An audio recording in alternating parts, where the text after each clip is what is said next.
이 찬양은 독일의 신학자 보네퍼가 감옥에 있으면서 쓴 그 마지막 편지, 그 내용이 이 가사의 내용입니다.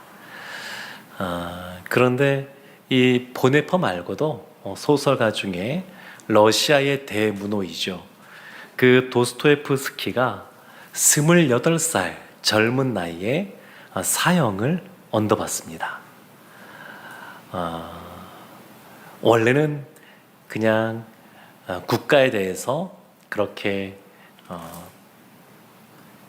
여러 가지 적극적으로 무엇인가 하고자 했던 것이 아니고 친한 친구가 이 모임에 한번 와봐라. 그래서 참여했는데 거기에서 잡혀서 사형을 언도받습니다. 총살형을 이제 당하게 되는데, 근데 6명씩 1조, 2조, 3조 이렇게 나가는데 3조에 속해 있었습니다. 그리고 마지막 죽기 전에 시간 5분을 주겠다, 이런 이야기를 듣고 나서 내가 5분 동안 무엇을 할까? 마지막 총살 당하기 전 5분의 시간이 나에게 주어지는데 그 시간 동안 무엇을 할까 생각하다가 2분은 내 사랑하는 가족들을 위해서 써야 되겠다. 그들에게 감사하는 마음을 전해야지. 이렇게 생각했다 그럽니다. 그리고 나머지 또 2분은 돌이켜보니까 또 하나님께 감사하는 그런 기도 제목을 좀 해야 되겠다. 그런 생각을 하게 되었고, 마지막 1분은 이 땅이 얼마나 아름다운지 거기에 대해서 감사하는 시간을 보내야지 생각을 했는데, 막상 마지막 총살을 당할 그 순간이 오니까 생각했던 대로 그 5분을 쓰는 것이 아니라 어느 순간 그냥 눈물도 나고 그러면서 2분이 그냥 지나가고, 그러다가 이제 나에게 3분의 시간밖에 남지 않았구나. 그 생각하다가 또 2분이 지나가고, 그리고 마지막 1분이 남았습니다. 그리고 이 1분의 시간이 또 금방 지나가면서 사형을 집행하는 시간이 다가왔는데, 그때 이 도스토옙스키 안에 제발 1분만 더, 1분만 더, 그런 마음이 들었답니다. 그리고 사형이 행해지지 않고 바로 그 직전에 황제가 사형을 중지시키는 그러한 사건이 있었습니다. 원래 사형을 언도받았는데 황제가 그것을 바로 사형을 시키지 않고 유배해 보는 것으로서 결정을 합니다. 그런데 젊은 청년들에게 이 죽음에 대한 두려움, 그것을 심어주고자 어떤 면에서는 쇼를 한 겁니다. 이미 그렇게 정해놓고 나서 알려주지 않은 상태에서. 그리고 시베리아로 유배를 갑니다. 거기서 4년의 세월을 보내고, 그리고 4년의 군대 생활을 그곳에서 보내게 되는데, 시베리아로 유배 갈 때 다른 물건을 가져갈 수가 없었는데 아내가 주는 성경책만큼은 가져갈 수 있어서 도스토옙스키가 그 성경책을 늘 그곳에 가서 말씀을 가까이 하고 읽었다 그럽니다. 그리고 다 이제 풀어지고 나이가 많이 들어서 삶을 마무리하게 될 때에, 죽게 되는 그 순간에 시베리아 유배 갈 때 가졌던 그 성경을 간직하고 있다가 아내에게 마태복음 3장 2절 말씀을 읽어달라, 그렇게 말을 했습니다. 마태복음 3장 2절 말씀이 뭐냐면, 회개하라, 천국이 가까이 왔느니라. 그러니까 죽음의 그 마지막 순간의 공포를 경험하면서 하루하루가 새롭고 감사한 것이다, 그것을 깨달았다 그럽니다. 그래서 이 도스토옙스키가 쓴 백치라는 작품이나 또 잘 알려진 죄와 벌, 이런 작품들을 보면 이와 같은 죽음에 대한 두려움, 공포, 그런 것이 그 밑에 깔려 있습니다. 사랑하는 성도 여러분, 시편 51편 이 다윗의 시를 보게 되면 다윗이 이 죄악의 문제, 죄의 문제에 대해서 가볍게 생각하지 않고 자신이 죽을 수밖에 없는 아주 심각한 것이라는 것을 인식하고 있습니다. 그리고 이 말씀들을 보다 보면 16절, 17절 이 말씀 보게 되면 어느새 이 다윗의 시각이 바뀐 것을 확인할 수 있습니다. 회개하기 전에 밧세바를 범하고 여전히 죄악 가운데 살아갈 때 회개 전에 다윗이 가졌던 시각과 그리고 회개한 이후에 다윗의 시각이 바뀌어 있습니다. 영적인 눈이 열린 겁니다. 이전에도 하나님을 알고 예배하는 자로 있었지만 죄악 때문에 그가 가려워져 있을 때에 그 죄악이 제거된 다음에 새로운 시각으로, 하나님의 시각으로, 영적인 시각으로 오늘 16절 10절에 나오는 이 제사의 문제를 바라보게 됩니다. 어떤 분이 저에게 시편 51편 언제 끝납니까? 이렇게 물어보시던데 다음 주까지입니다. 다음 주. 네, 16절 말씀 한번 볼까요? 16절 말씀 함께 우리 한번 합독하도록 하겠습니다. 주께서는 제사를 기뻐하지 아니하시나니 그렇지 아니하면 내가 드렸을 것이라. 주는 번제를 기뻐하지 아니하시나이다. 제사, 번제 그런 말이 나옵니다. 근데 이 제사와 관련해서는 레위기서에 보면 제사에 대한 다양한 제사의 그 종류도 나오고 어떻게 제사를 드려야 되는지 그 방법도 나와 있습니다. 근데 이 제사라고 하는 것에 대해서 지금 기뻐하지 아니하신다 이런 표현을 쓰고 있습니다. 오늘날로 말하면 예배인데 주께서 예배를 기뻐하지 아니하신다. 이것이 도대체 무슨 말입니까? 왜 하나님께서 제사를 기뻐하지 아니하시느냐? 제사를 지내라고 이스라엘 가운데 그 제도를 주시고 알려주시고 행하라고 하셨는데 근데 지금은 기뻐하지 아니하신다 이렇게 말하고 있습니다.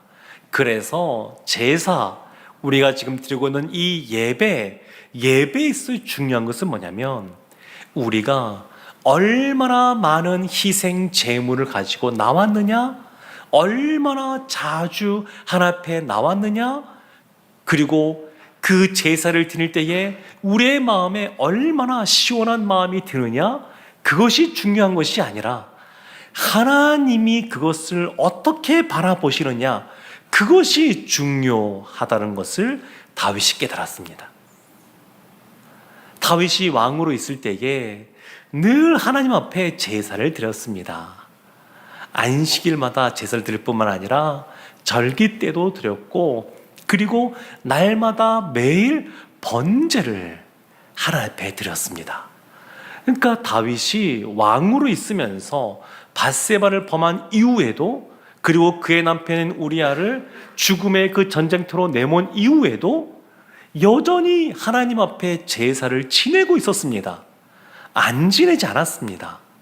그런데 그 제사가 어떠한 제사냐? 형식적인 제사라는 것이죠. 그전엔 그런 생각을 못했습니다. 주님 앞에 나단 선자로부터 죄를 지적받고 하나님 앞에 그 죄의 문제에 대하여 간절하게 회개하기 전에는 그것을 몰랐습니다. 이 제사 날마다 드리는 거고 안식일마다 드리는 거니까 드리면 되지, 그리고 난 드렸으니까 됐지, 이런 마음이 있었는데 지금 깨달은 건 뭐냐면 이와 같이 형식적인 것 다 하나님이 기뻐하지 아니하신다 라고 하는 겁니다. 기뻐하지 않는다 라고 하는 것은 다른 식으로 표현하면 하나님이 진노하신다, 그렇게 볼 수가 있습니다. 기뻐하지 않다고 하는 것은 그냥 감정적으로 그냥 하나님이 그냥 기분이 안 좋으셨나 보다 이런 것이 아니라 하나님이 진노하시는 것이기 때문에 행동으로 심판이 나타나는 겁니다. 하나님이 기뻐하지 않는 제사를 드리면 그냥 하나님이 그것을 안 받고 마는 것이 아니라 하나님이 그것에 대해서 분을 표하시고 그리고 행위로서 심판하십니다. 다윗이 그것을 깨달았습니다. 특히 제사 중에서 번제가 등장합니다. 번제는 특별한 겁니다. 번제는 특별해서 날마다 하나님께 드리는데 왜 또 특별하냐? 하나님 앞에 제물을 드릴 때에 가죽을 벗겨내고 그 다음에 그 안에 내장을 씻어내고 그리고 각을 떠서 하나님께 드리는데 이 가죽을 제외한 나머지는 다 불살라 태우는 겁니다. 그것이 번제입니다. 이 번제는 그래서 하나님의 백성들이 하나님 앞에 헌신한다, 희생한다, 이것을 상징합니다. 그 번제는 그냥 나의 일부를 드린다가 아니라 하나님 앞에 우리의 모든 것을 드린다, 그런 것이 담겨 있습니다.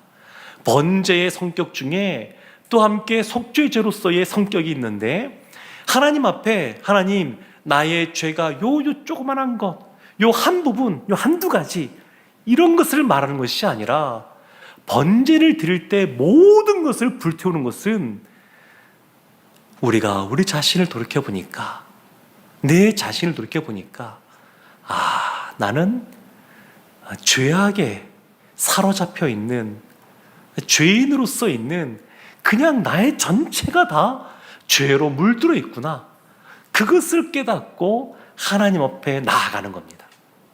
그러니까 번제는 우리가 지은 죄 하나하나, 하나님 내가 이런 죄를 지었습니다, 이렇게 아뢰면서 나가는 것이 아니라, 하나님 저는 죄인입니다,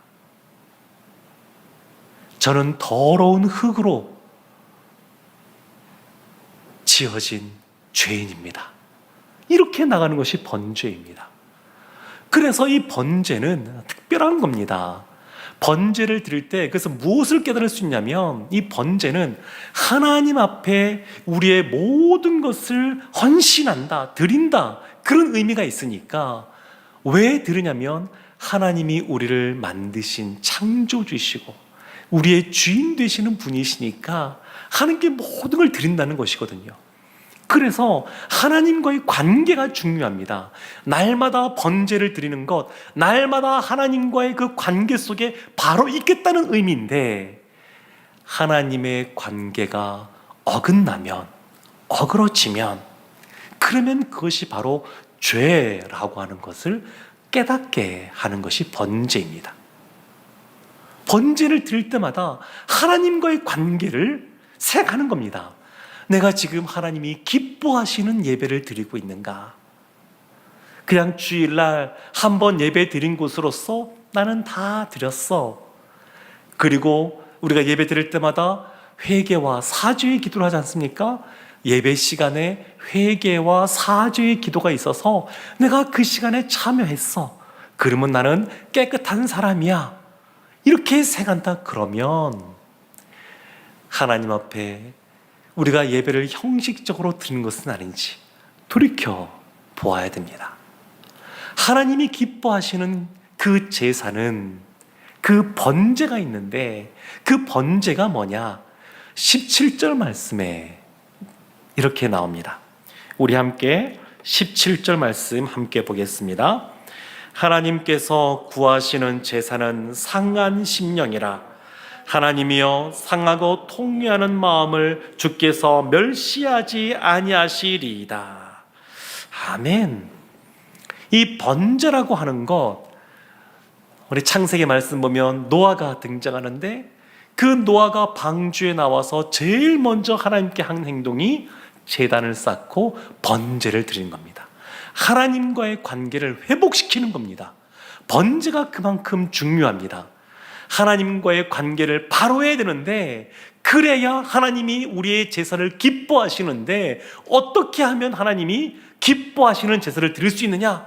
두 가지를 말합니다. 첫 번째는 하나님께서 구하시는 제사는 상한 심령이라. 하나님께서 구하시는 제사, 하나님이 기뻐하시는 제사, 그것은 뭐냐면 하나님의 뜻, 하나님의 생각, 그것이 중요한데 우리의 마음이 상한 심령이 되기를 원합니다. 우리 10절 말씀도 함께 한번 합독하도록 하겠습니다. 하나님이여 내 속에 정한 마음을 창조하시고 내 안에 정직한 영을 새롭게 하소서. 내 안에 정직한 영을 새롭게 하소서 그랬는데 정직한 영이 뭐냐? 그것이 17절에서는 상한 심령으로 나오고 있습니다. 우리의 마음이 그냥 조각조각 나는 겁니다. 산산이 부서지는 겁니다. 그리고 그 마음으로 하나님께 회개하는 것, 그것이 상한 마음입니다. 그러니까 내 힘으로 이 죄의 문제를 해결할 수가 없습니다. 이 반복해서 짓는 이 죄의 문제에 대하여 어떻게 스스로 해결할 수가 없습니다. 그러니까 하나님께 나가는 겁니다. 본인이 지은 죄 아무리 생각해도 너무너무 커서 이 죄의 문제를 내가 어찌할 수 없어서 하나님 앞에 깨어진 마음으로 나가는 것, 그것이 상한 심령입니다. 하나님께서 우리 가운데 정직한 영을 창조하십니다. 만들어주십니다. 그럼 어떻게 이 정직한 영을 계속 유지하며 갈 수 있느냐? 우리의 심령이 상하면 됩니다. 상한 심령으로 있는 겁니다. 17절 말씀, 이어지는 말씀 보면 하나님이여 상하고 통려하는 마음, 그 상하고 통려하는 마음, 그것을 주께서 멸시하지 않는다고 그러는데 10절 말씀 보면 이런 말씀이 있죠. 하나님이여 내 속에 정한 마음을 창조하시고, 하나님이 정한 마음, 깨끗한 마음을 창조하시는 것, 그것이 어떤 마음이냐? 상하고 통회하는 마음입니다. 상하고 통회하는 마음. 예수님께서 팔복, 산상수훈에서 팔복을 말씀하실 때 심령이 가난한 자는 복이 있나니, 심령이 가난한 자가 복이 있다 말씀하셨고, 애통하는 자는 복이 있나니, 심령이 가난하면 하나님의 나라를 볼 것이고 애통하는 마음으로 있으면 하나님이 위로해 줄 것이다, 그렇게 말씀해 주셨습니다. 그러니까 하나님은 우리의 마음을 보십니다. 우리의 마음, 우리의 마음이 하나님을 향하여 있느냐? 그것을 보십니다. 우리가 하나님의 그 마음을 알고 주님의 사랑 가운데서 또 교회에서 받은 직분도 있고 또 직책도 있어서 그것을 감당하다 보게 되면 날마다 하나님 앞에 상한 심령, 또 상하고 깨진 그 애통하는 마음으로 가지 않으면 어느 순간 우리가 섬기는 것들이 그냥 우리의 마음을 딱딱하게 굳게 만듭니다. 우리의 영과 마음을 굳게 만듭니다. 어느 순간 나는 이와 같은 것을 많이 섬긴다 라고 하면서 그것이 그냥 하나님 앞에 감사로 머무는 것이 아니라 다른 사람을 정죄하는 순간 마음이 교만함으로 가득 차게 됩니다.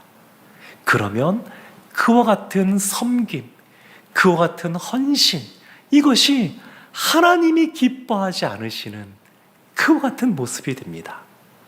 사랑하는 성도 여러분, 하나님이 우리에게 원하시는 것이 있습니다. 우리가 어떻게 하나님 앞에 나아갈까? 그리고 예배 시간에 우리가 하나님께 무엇을 받아 누리고, 그리고 우리의 마음 상태가 어떠한가, 거기에 관심이 더 있게 되는데, 하나님은 우리의 시선이 하나님을 더 바라보고 하나님이 원하시는 것, 하나님이 기뻐하시는 것, 거기에 초점을 두기를 원하십니다. 다윗이 왕이었습니다. 얼마나 좋은 재물들을 제사 지낼 때 하나님께 갖고 나아갔겠습니까? 그런데 깨달은 겁니다. 그와 같이 그냥 튼실해 보이고 그러한 재물을 드리는 것이 중요한 것이 아니라 하나님께 제사 지내는, 예배 드리는 사람의 마음이 깨끗한 것을 하나님이 원하시는구나. 원래 제사 지낼 때 그 재물이 기준이 한 가지가 있는데, 그냥 비둘기냐 아니면 소냐 이것이 중요한 것이 아니라 흠 없는 재물을 드리는 것, 그것이 하나의 기준입니다. 우리가 하나님 앞에 나아갈 때 어떻게 나가야 되느냐?